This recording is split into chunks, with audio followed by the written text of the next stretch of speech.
Hello, everyone, and welcome to Newsy News Mornings with Mo. And it is the 11th, and I did not do it on video because my kids were very excited to see what was in the box that someone sent for us. They are Bakewell tarts. I have not opened it, but they're like, well, it says for, you and family. And then they're like, what are Bakewell tarts? And had to explain that they're a snack from England. So thank you very much. That brightened everyone's day. The boys are so excited they get to try one after dinner. So thank you so much, whoever sent that.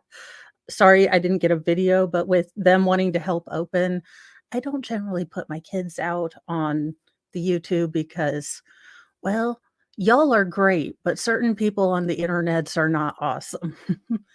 So thank you so much. And thank you, Wolfram, for doing the Modly things. Thank you, Casey and Melanie, for being here. Squid Pro Quo. And let's see, Derek, welcome. Welcome, Hey Joe. And Cynthia, retired fighter. As always, thank you for your service. Janie J. And Flash Fan, welcome. So, our first story is not very happy, but you guys know that I like to highlight everyday heroes. And if this young gentleman does not apply to that name, then I don't know who does because I I honestly, my mama's heart just bleeds for this family. Good morning, Slinky and Ghost Fox. Teen fatally perforated in front of girlfriend by balaclava-clad creeps who were collecting a, quote, "blood debt" after spring break feuds, cops report. The teens who allegedly fatally stabbed a Wyoming boy trying to protect his girlfriend had been in a weeks-long feud with the victim a- and asked one of his pals if they wanted to fight them to, quote, "pay his, quote, blood debt," officials said. Yes, it says, "You're my zombie." So I get these sweaters from fun.com, and if you wait, like I do, until the holiday of whatever these sweaters are is done, I buy them huge. You can always buy them more for form-fitting. I just like big old comfy clothes, and, I've got a couple from Valentine's Day, and I'll probably pick up a couple from, you know, oh gosh, St. Patrick I was gonna say Leprechaun's Day, but I knew that wasn't the thing. So St. Patrick's Day, I will probably pick up a couple for clearance. Good morning, Katie Powers, but I just thought, who doesn't want a zombie-themed, Valentine's Day sweater? That says Mo all over it. But back to our story. Dominique Harris and Jareth Plunkett, both 15, who were charged in the fatal stabbing of Bobby Mayer on Sunday, had wanted to fight the teen since having a confrontation with him about 2 weeks ago during spring break at a park in Evansville, according to Casper Star Tribune, which cited an affidavit detailing a police interview with Harris. Meyer had apparently called Harris and Plunkett, quote, "freaks" after they went to a porta potty together at the park. Look, I am not telling teens how to teen, but if you can get the smexy feelings in a porta potty, then your hormones are all over the place. Katie Powers, the they never show a video that corresponds with the article. They are always advertising something else, so it is never corresponding. I think that's Matthew McConaughey explaining why he likes Texas. And I am so glad that you got a notification and you're here, Tammy. Love everyone coming here and going through these stories with me because, you know, honest to goodness, I didn't know if anyone was going to want to look at all the news that I did and find the stories that I did, interesting at any point because they're just kind of stories that interest me.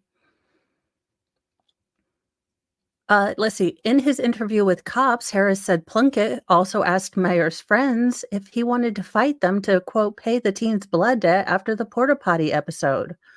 On Sunday afternoon, Harris and Plunkett arrived at East Ridge Mall, where they allegedly stole Red Bull's sour candy and two kitchen knives at a Target. So they were shoplifting their murder weapons. Awesome. Just awesome. Where are the parents? Are the parents going to get charged for this? Because obviously they didn't know when, where and when their children are. Are we going to charge Target for allowing them to shoplift the knives? I mean, for the love of all that is holy, if the new precedent set by going after Crumbly's parents isn't upheld here, then I call BS on the Crumbly verdict. Harris and stated Plunkett had taken the knives knowing they were going to fight Meyer. According to the affidavit, Harris said he gave the knife he stole to someone else because he was on probation due to a previous theft charge, officials said. While Meyer had arrived in the mall after his girlfriend called to say that the two suspects were following her and a friend around, officials said. Meyer tried to usher his girlfriend and friend away from the mall in a bid to, quote, keep them safe. This young man passed away a hero. That's my take on it. He was protecting those that he cared about. And I don't know what is a truer form of masculinity and bravery than what this 14-year-old did, because most adults don't want to get in situations or don't want to, cause conflict. But he went in there and he was trying to protect people. And this story needs to get out everywhere.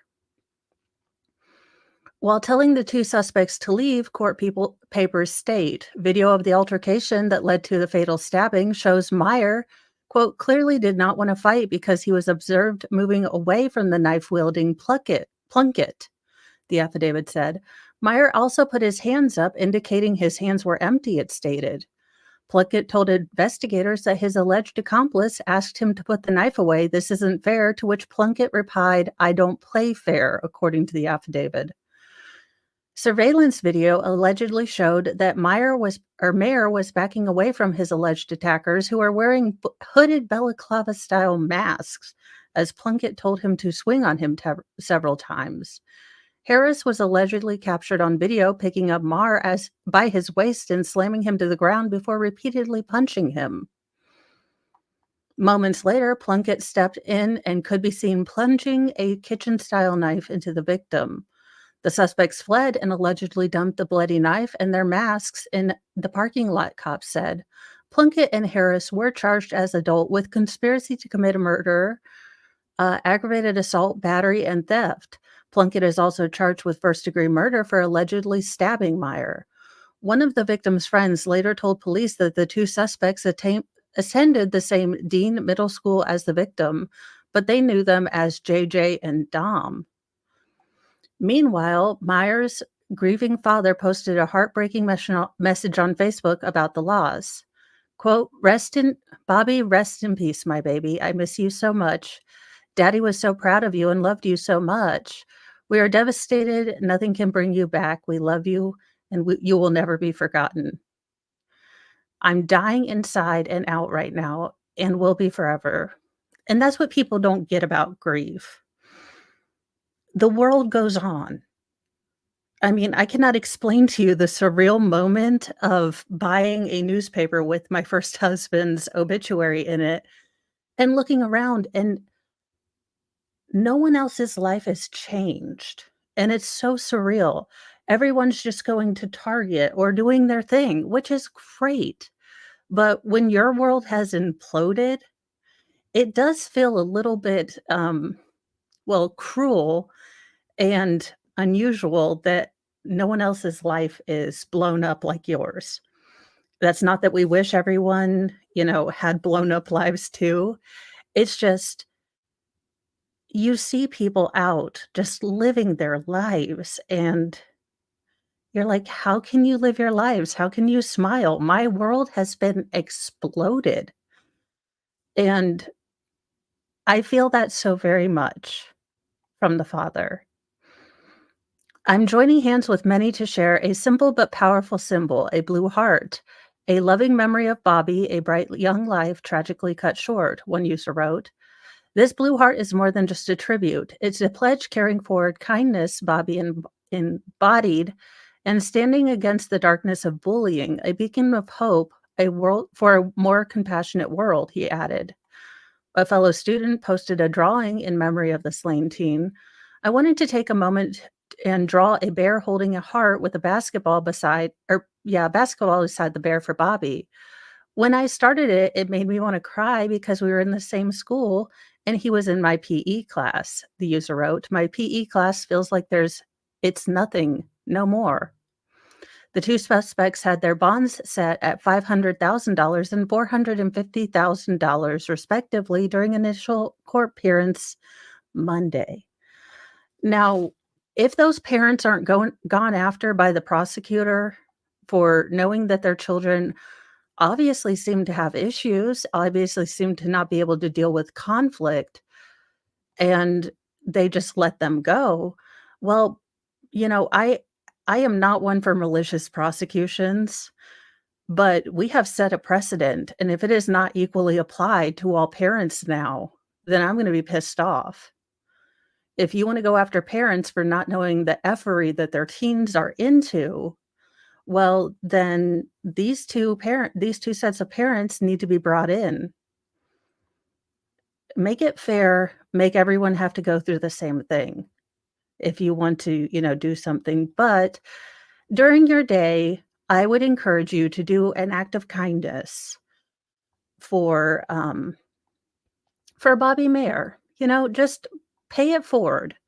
Be kind. Spread a little bit of kindness in your small circle because this teen seemed to really embody that. And he passed away protecting people, and there is no greater sacrifice. I mean, we saw the men at Uvalde. They did not go in. This 14-year-old boy went in to protect his girlfriend and her friend. So, Bobby Meyer, you are hereby officially crowned a hero by me, which doesn't mean much, but definitely spread kindness around if you can today. We can't, change everything, but we can definitely make our little sphere of influence better. In other story, a water pouring out of a rural Utah dam through a 60-foot crack is putting a nearby town to risk. Okay, so if your dam has a 60-foot crack, do you really have a dam? Also, t-shirt time town, no dams given, okay? Just saying, I would buy the t-shirt. I do need a hero graphic. I need to put that on my list. Thank you for reminding me. I have been learning to write things down as I think of them because I am a scatterbrain. But thank you for reminding me, Squid Pro Quo. And Lisa NJ, sorry, welcome. Workers hurried to shore up a rural Utah dam after a 60-foot or 18-meter crack sent water pouring into the creek and endangering the 1,800 residents from a downstream town. State and local leaders don't think that the uh, Penguch Lake Dam is in imminent danger of breaking open, but have told residents to be prepared to evacuate if conditions worsen. Again, you already have a 60-foot crack. I'm gonna need you to not be like every single government and every single disaster movie where it's like, and I'll quote from, Critical Drinker, "Nah, it'll be fine." I mean, really. Although, seriously, small Utah town, if you made no dams given t-shirts, I would wear one. Emergency management officials passed out a list of evacuation procedures to worried residents at a Wednesday evening town meeting meant to mitigate panic. Quote, I can't say the emergency situation is entirely averted, but I am very, very encouraged by the progress we made today. Well, I hope super glue and duct tape works, but I also will have a go bag, ma'am. Everett Taylor, or Sir, An assistant state engineer for dam safety with Utah Division of Water Rights told the residents of a Utah town, well, seeing as how you oversaw, a dam that got a giant ass crack in it, maybe you're not the guy to whom we should put our trust. I mean, does anyone have some Flex Seal tape? I'm just asking how many cans we're going to need. Lowering the reservoir below the affected area will take several days, he said. About 2 feet or 61 centimeters of water remain above the crack as of Wednesday evening, and workers had covered nearly 45 feet or nearly 14 meter of the crack with boulders. An ice sheet on the reservoir had pushed up against the dam, causing the top to crack and tilt downstream, with water gushing through the opening, Taylor explained. His staff was able to relieve some of the pressure against the dam by making large cuts across the ice sheet. The ice has now pulled away, but the top of the dam has tilted back, he said. Local officials discovered the fissure in the upper portion of the dam during an inspection Monday night, and state officials announced it to the public on Tuesday. The state labeled it a level 2 breach risk, a designation in the middle of the three-pronged scale, which means there's a potential for dam failure. Okay. I don't give out generally any advice, but if you live downstream of this town, have a go bag ready. Have, the things that will hurt your soul, if they get destroyed, have them already packed in your car. Look, all you're going to have to do is take them out of the boxes. I know packing sucks, but be prepared, because I don't trust the government to fix the dam as well as they say they are. Because I've seen the government in action. Let's see, Sergeant Jacob Cox of the Utah Highway Patrol has been tasked with helping prepare the town in case of an evacuation, told residents Wednesday that they should have ample time to gather their belongings and evacuate safely. This can be done orderly, he said. If notice is that the dam has broken or breached, we have time. Estimation is roughly 2 hours before those flood waters are really inundating the town. No, y'all start packing. Ronald Reagan had it right. The scariest words you can ever hear is, "Hi, I'm from the government and I'm here to help." I'm like, "No, sirs, you oversaw the damn cracking. I would rather bring a crack team of misfits in." Uh, I'm working on getting go bags ready for the family. Look, Mo may have gotten a whole lot into homesteading and prepping during the unidentified illness of unknown origins, but, we have totes filled with supplies that I can just put in the car if we need, because I am a weirdo.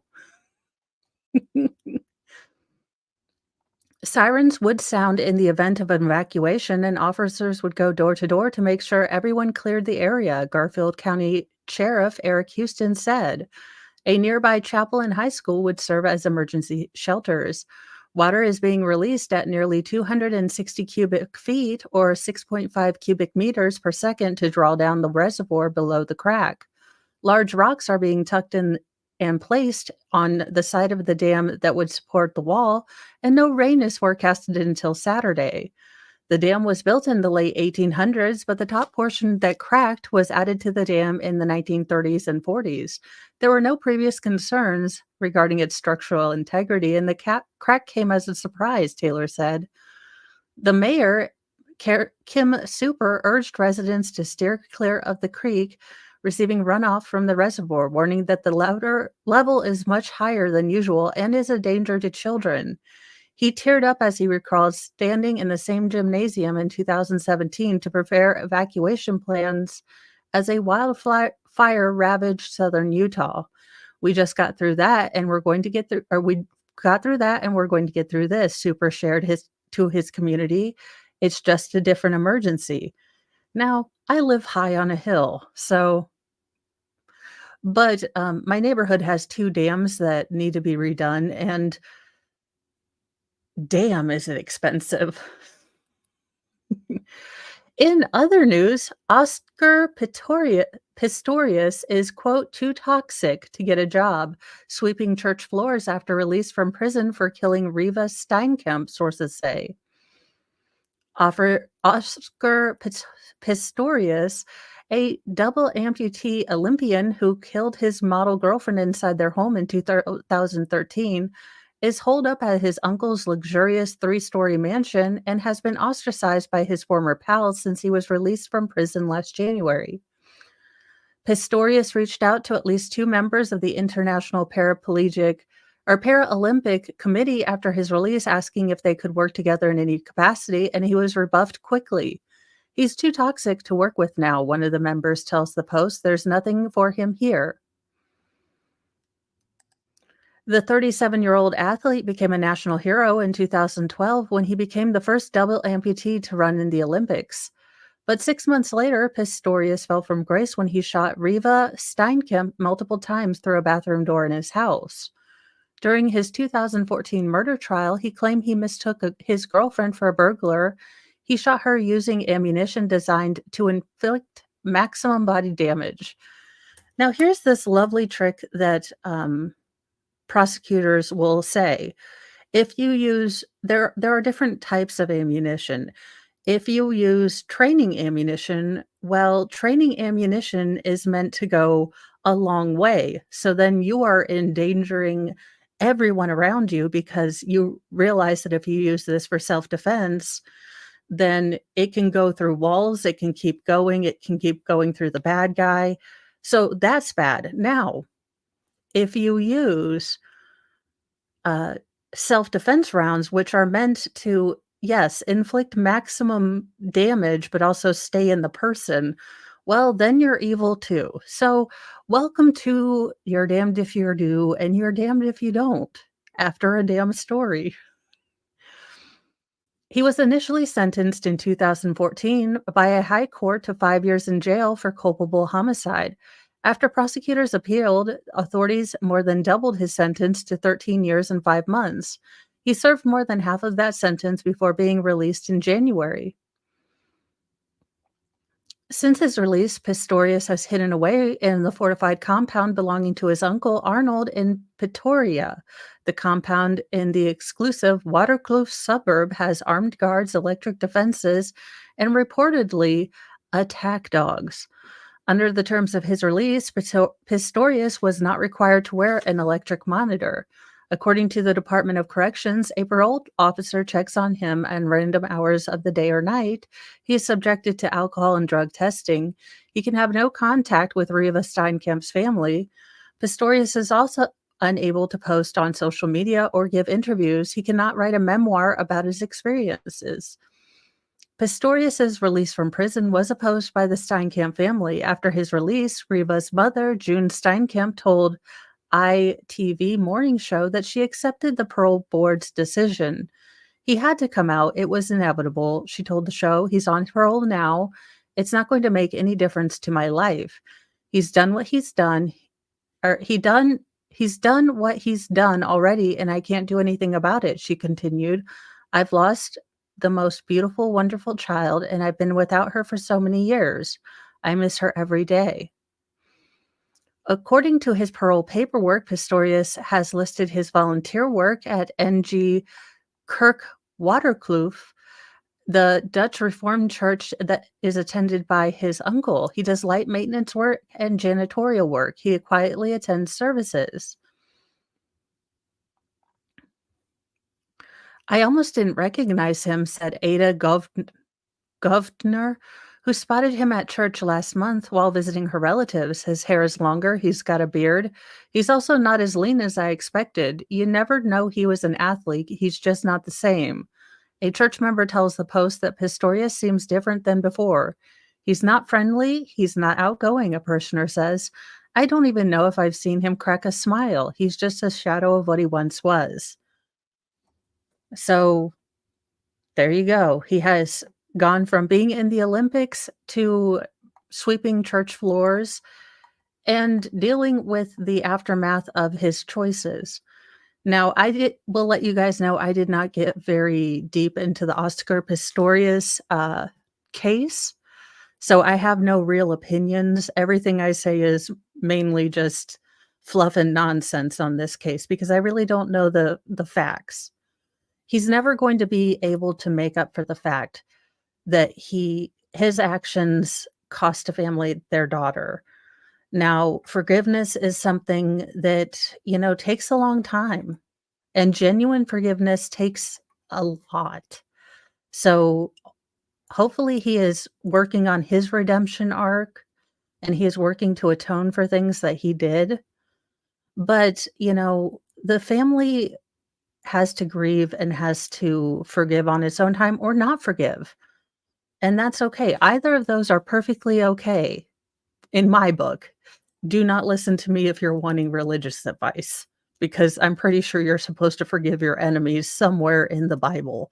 But for me, I can understand how that struggle would be years or maybe even lifetimes in the making to be able to actually authentically forgive someone who took something so precious away from you.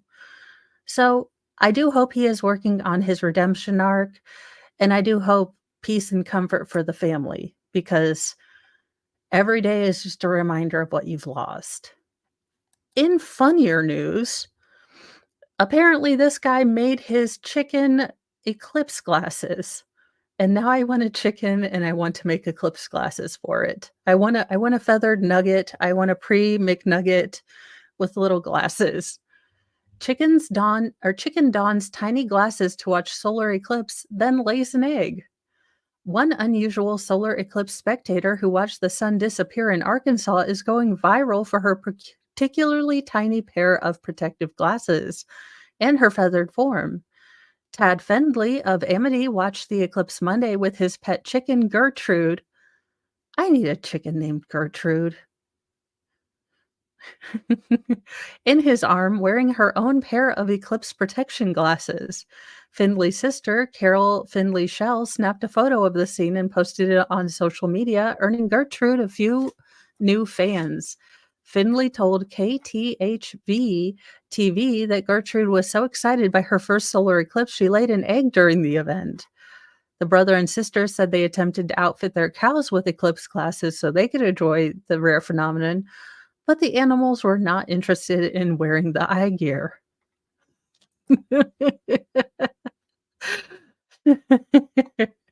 Cows are like, hard pass, we've seen eclipse before, we don't need glasses.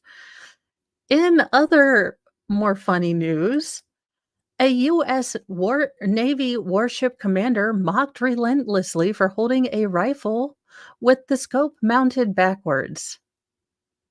Yeah, you see why I don't trust the government with the dam? Yes. Now, I am not a force multiplier-ologist, so I would not have noticed that it was backwards, but apparently, the scope is supposed to go the other way. Commander of a U.S. Navy warship was apparently not so sharp a shooter. A commanding officer of the USS John S. McCain, we put his name on well, never mind.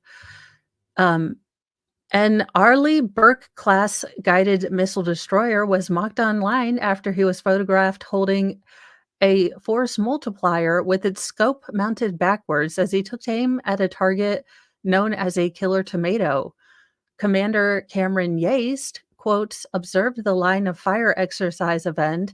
The ship in the U.S. 7th Fleet conducted routine operations, read the caption post by the Defense Visual Information Distribution Service, alongside an image of him holding a weapon with the Tricon VCOG scope installed backwards while he pointed at the target balloon. Well, maybe that's why he missed. Look, I would blame it all on, well, I'd blame it on someone, but generally I manage to put things on backwards, even IKEA. So, I just say, look, it looks prettier this way.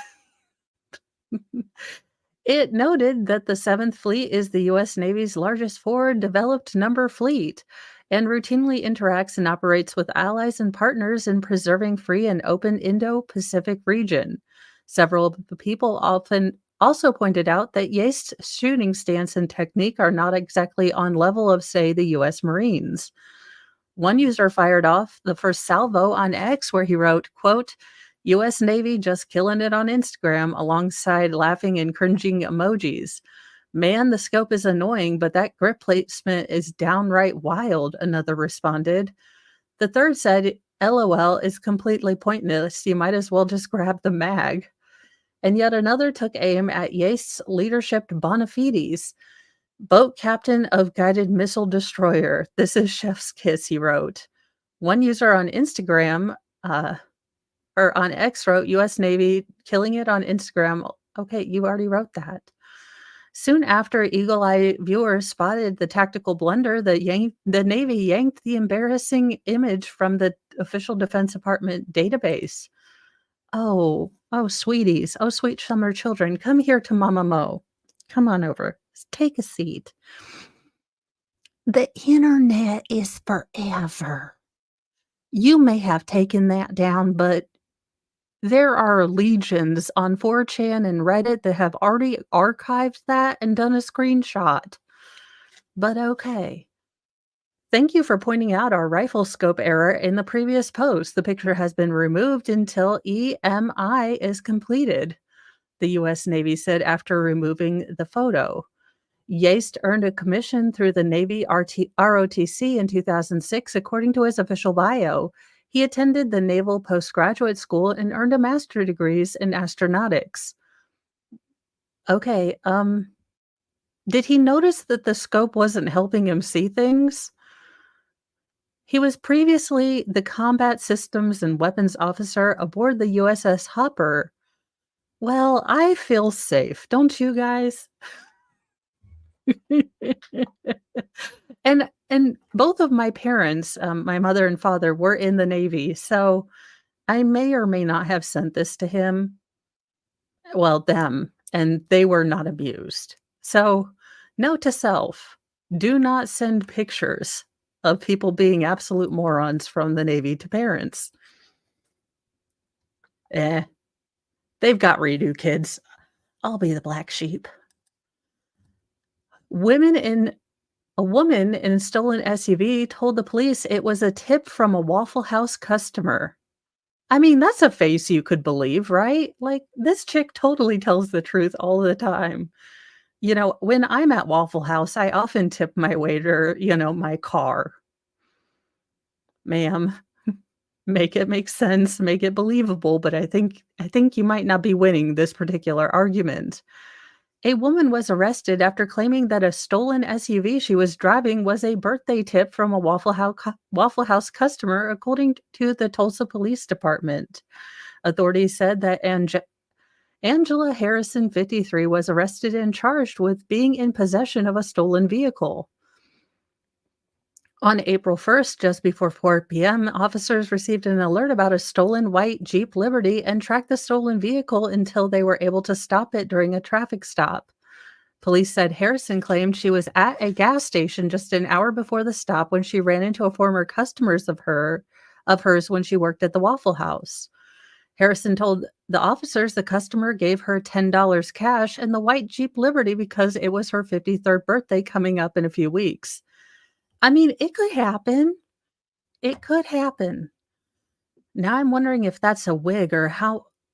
Look, ma'am, when you get out, it's called color remover, so you need to strip all that out of your hair because you've got like 18 different colors going on, and then you can put on the blonde you wish to be instead of the 800 blondes.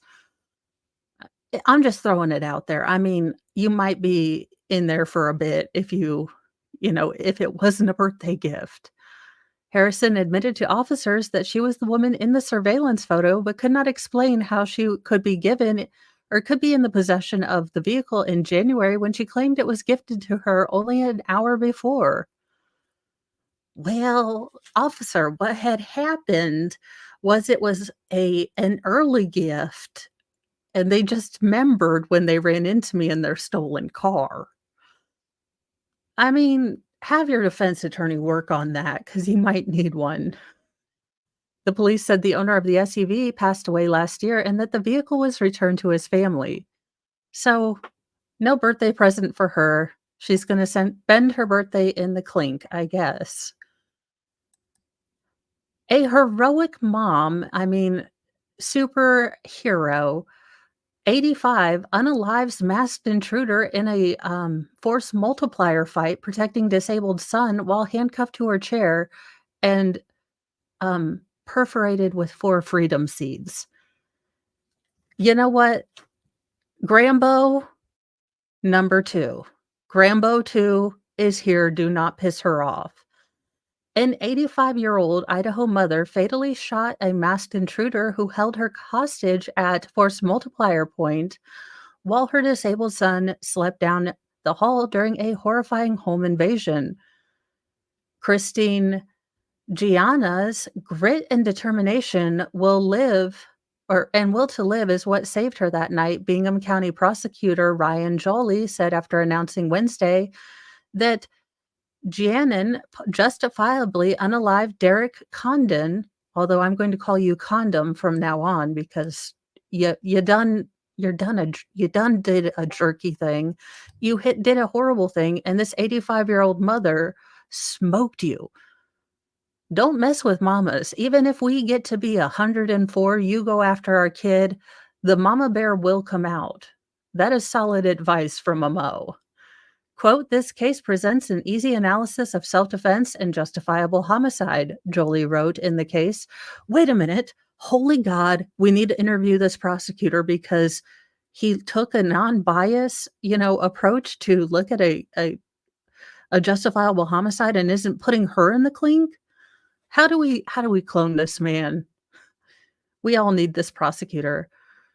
Wrote the case reviewed, shared by Bingham County Sheriff's Office. It also presents one of the most heroic acts of self-preservation I have ever heard of. Let's see, what is her first name? Christine had been asleep in her Bingham County home when she awoke around 2 a.m. to find Condom dressed in a military jacket and black ski mask pointing a boomstick at her while shining a flashlight in her face, according to the review. She told investigators that Condom hit her while she lay in bed, causing her to bleed all over her pillow and bedroom floor. He then slapped handcuffs on the elderly woman, took her to the living room at Force Multiplier Point, and demanded her cough up any valuables she had in the house. Christine's disabled son, David, was asleep during the assault, but she chose not to reveal her son was also in the home. In the living room, this absolute human garbage trash can handcuffed her to a wooden chair where Christine told him she did not own many valuables, according to the report. This absolute waste of humanity put his force multiplier to her head before she disclosed that there were 2 safes downstairs in the home. The home invader left her handcuffed in the living room while he rummaged through several rooms in the house in search of anything valuable the elderly woman had. He later discovered David during the search and threatened to unalive her multiple times over the lie. As he continued his search, she, still handcuffed, dragged the chair to retrieve her .357 Magnum revolver from under her pillow. Grambo, if I had a hat, but I will bow to you. Actually, wait 1 second. My big scepter hasn't come in yet. But I crown thee by the power of all mothers that watch this show, Grambo par excellence. Because this woman done death wished him with her Webley. Hiding the pillow between the armrest and the cushion and waited to see what he would do next, the report explained. Prosecutors said Christine ultimately had to make the decision, it's now or never, drew her concealed Webley and engaged this human trash bag in combat. Striking him with both her shots, probably center mass, Grambo goes to the range. Don't mess with Grambo. After he threatened her once again, The violent home intruder then opened fire on her with his force multiplier, striking the elderly woman in the abdomen, leg, arm, and chest. But he was severely wounded, retreating into the kitchen to pass away from being shot, probably going straight to Hades where he belongs. Christine, riddled with, freedom seeds still cuffed to the chair, fell to the floor where she remained for approximately 10 hours. Police finally reached the injured 85-year-old at about 12:17 p.m. and provided life-saving measures on her, according to the review. She was rushed to the Idaho Regional Medical Center in Idaho Falls and has since been released. That Christine survived this encounter is truly incredible, Jolie report. And then if you would like to read more, you can go to the Bingham County Sheriff's Office, I think on X. Please take time to read the attached release from Prosecutor Ryan Jolie in reference to the armed home invasion that occurred on March 13th, 2024. It has been ruled as justifiable homicide. It is very detailed and does an excellent job at relaying pertinent facts of the case. We appreciate the patience and understanding that's been displayed by the public in regards to this incident. Despite what some may think, details were not released to protect the integrity of the case and for proper procedure to be followed in the event of loss of life. We take the same approach whether it's a justifiable homicide by a law enforcement officer or a civilian. There is always a lengthy, thorough, and detailed investigation warranted.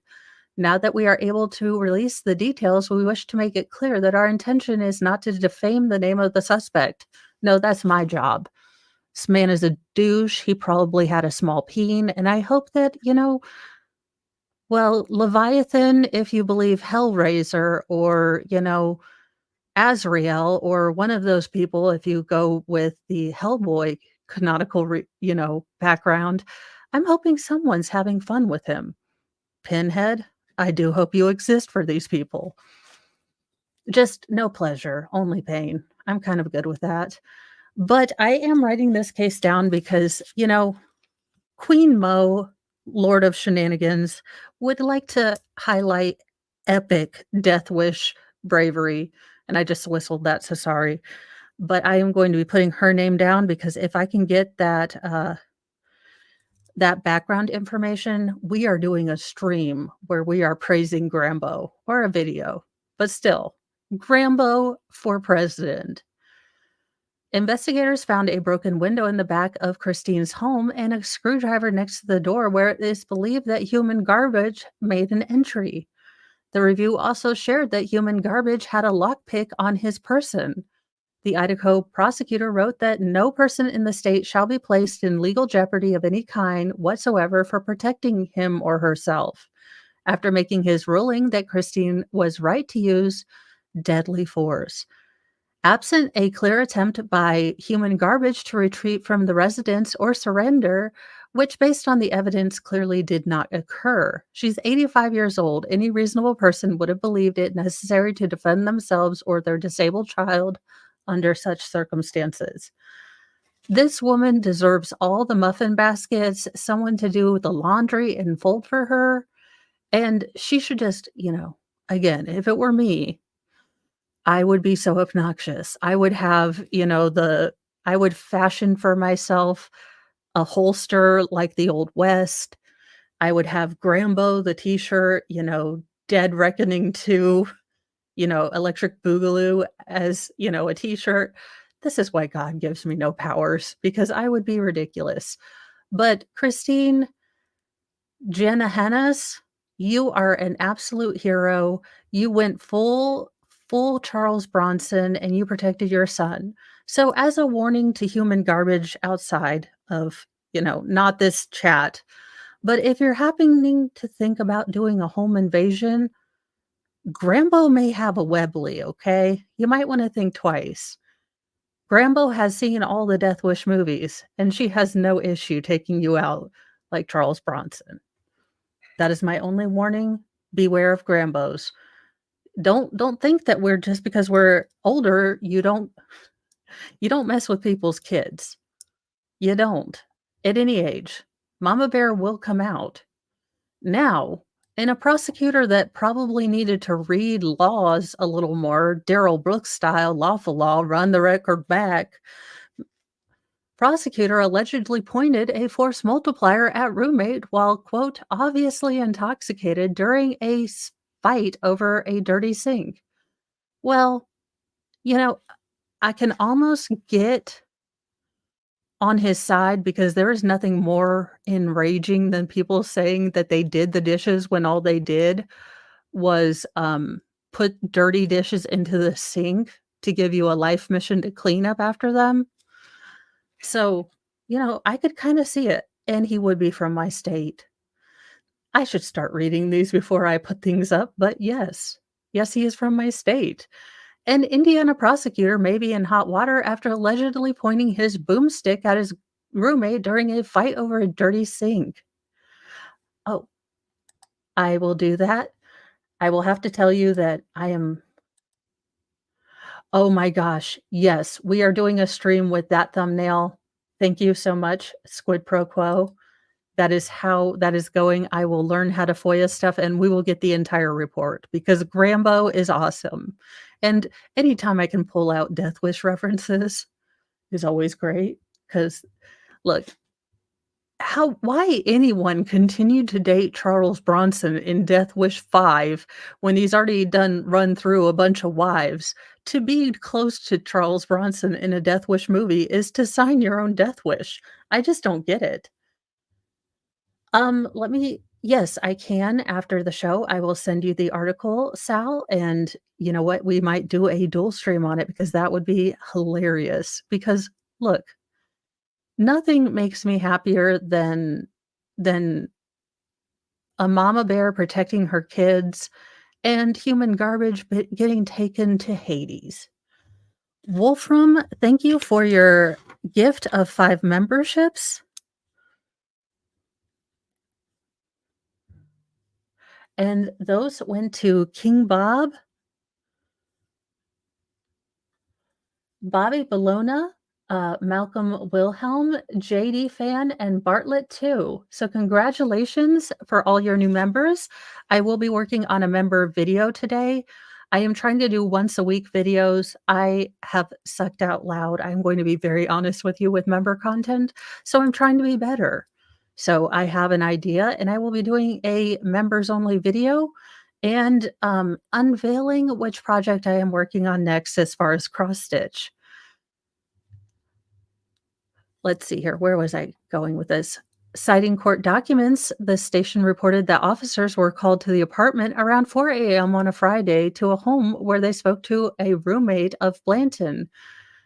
The victim, according to WXIN, told the police he had gotten up to get water from the kitchen and saw Blanton sitting in the living room. The victim reportedly said that Blanton had returned from a night out and was obviously intoxicated and aggravated. Agitated, he was flatirritated, if you will. Uh, Blanton, a deputy prosecuting attorney, allegedly confronted the roommate about the sink being dirty. The roommate, who was reportedly nervous, tried to put off the argument until the next day due to the prosecutor's apparent drunkenness, but Blanton apparently didn't let it go. Sir, look, and I don't want to commit fluffy on fluffy crime, but there's a lot of things that you and I both of us are retaining comfort eating, if you will. We're both retaining a lot of Mike and Ike's. There are some things we should put down, your sirness, because I don't know what this chin, face, goatee thing is supposed to be, but that's a no-go. I would shave all that off and grow a real beard. Just saying. Also, you're making my state look bad, so could you not? According to the roommate, Blanton followed him down a hallway to his room, that went to his own room and grabbed a boomstick and started pointing said force multiplier at his roommate, who felt threatened by Blanton's behavior, WXYN or WXIN reported.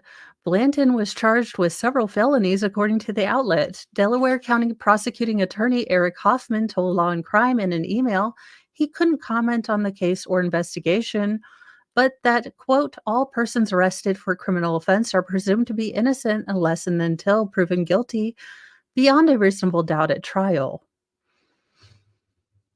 Hoffman confirmed that he has asked the court to appoint a special prosecutor in the case to review whether and what charges should be filed. He expects the motion to be granted by next week and then an out of county prosecutor will be appointed. As far as his employment goes, I'm reviewing the case and then going to make a final determination on that in the coming days. Spoken like a true politician. I'm going to say a bunch of word salad and nothing's going to get done. Look, I do a lot of speaking and speculating, but I'm not an elected official. I am just a redhead who likes wigs who talks funniness on the internet. So, sir, you're going down. And I'm just saying, now's time to get ready for getting in prison shape. I would start with a couple, you can start slow. Just do one song of Bring Sally Up, Bring Sally Down from Moby, squats twice a day. Just saying. It's a difficult song. You want Sally to really just make a choice and keep it. That woman needs to pick a position, I'm just saying. But your legs will hurt, but you will feel good. So just think about it, small little steps. In our final story, reportedly armed man at Scottish train station was a Star Wars stormtrooper. I give up. Humanity is doomed. Police in Scotland said a reported armed man who led to a train returning to the station turned out to be a Star Wars cosplayer on his way to a comic book convention. You'd think, I mean, these are pretty iconic. If I saw a guy coming on, as a stormtrooper, I think I'd be able to figure it out. But apparently, people thought he was up to no good and all the shenanigans. A man known as Grampian Stormtrooper on social media was dressed in his Imperial Stormtrooper costume, quote, with a Scottish twist, a kilt. When he boarded a ScotRail train to Dundee at the Aberdeen train station. The train returned to the station shortly after it departed, and the man was approached by a guard who escorted him to awaiting police officers. The cosplay player wrote on Facebook that he was, quote, met by two firearms officers, 3 police Scotland, 2 British transport police, and they all had a chat with him in the office. The man learned that he had been reported for carrying a, quote unquote, firearm onto the train. He explained to police that his, quote, blaster was a plastic prop. The police took the man home so he could get a bag for his blaster so as not to alarm his fellow train passengers again. He was asked also not to wear his full stormtrooper armor on the train. The man who is headed to DCon at Duncan of Jordanson College of Art and Design said it was the first time in 10 years of cosplaying that he's been approached by the police. The British Transport Police spokesperson confirmed the incident in a statement issued at Aberdeen Live. Quote, officers received a report of a man with a firearm entering Aberdeen Station just before 10 a.m. on Saturday, April 6th. The representative said officers attended alongside colleagues from Police Scotland, and it was determined to be a false alarm. Well, I mean, he didn't have to point and miss like the rest of the Star Troopers. He's like, no, this is really a prop. Which, if you've watched any of the original and then preceding Star Wars, it's a bit of a meme. But stormtroopers could be right next to the rebels and still not hit them. So I wonder if the kilt would help with aim. And who the hell called the police? We went from the summer of love, which I was not a part of because I was a twinkle in my father's eyes, so to speak, where people were just like, let them do all the things in the wild, just naked people, just Woodstock, just hanging out. How did these people become the Nancys, Helen Lovejoys of the world? Because I don't get it. We used to be cool. We used to have freedom, and now we are turning into a police state that tattles on ourselves. Don't be a narc, especially if you see a stormtrooper in a kilt, which I need a picture of for science. But live long and prosper, my Scottish stormtrooper friend. Maybe next time go as a Star Trek person? I don't know. No, I'm talking about the '70s. So the boomers, the people that, basically spent allegedly the '70s doing all sorts of interesting stuff, then the '80s maybe taking a couple nose bumps, have become the hall monitor generation, and I'm getting a little tired of it because for the lovely that would be awesome, but I generally don't pick them out until the morning of. We will talk, squid pro quo, because that is awesome. Eventually, what I'd like to get done, and my future goal is to have this look more like a news section or a news segment. So I have a couple of things I'm going to be hanging up this weekend with curtain rods and backgrounds for, to give it a cleaner look. I have some ideas, but my technical abilities being what they are, it might take a little bit for this to come to fruition. But I do have dreams, y'all, I do. Thank you so much, mods, for doing the modly things.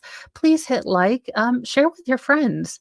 I try to find the fun stories that you're not gonna hear anywhere else, and, everyone should be a part of this chat because you guys are the best chat ever. I say that all the time, but I love my chat. Have a wonderful day. Say something nice to yourself. It is easy to hear that little voice in your head telling you you don't have those skills, you shouldn't try it. But you know what? Tell that voice to take a hike because we're gonna do all the fun things today. We're gonna know our limits, but we're gonna do fun things. And say something nice to people out and about, uh, in in reverence to our 2 heroes, Bobby and Grambo. Spread a little kindness, but take no shit. And also don't listen to me. Figure out your level of effery you can deal with, put a personal boundary up, but don't be hateful about it. Any hoozle, have a wonderful day. This is not a call to violence, YouTube. This is just know your personal boundaries to the weird person that has to watch these videos for me. Have a wonderful day, and I am sending you over to Baker. They are on verdict watch for the, well, Apple River stabulation case. So have a wonderful day, and I will see you guys this evening. Thank you so much. Bye.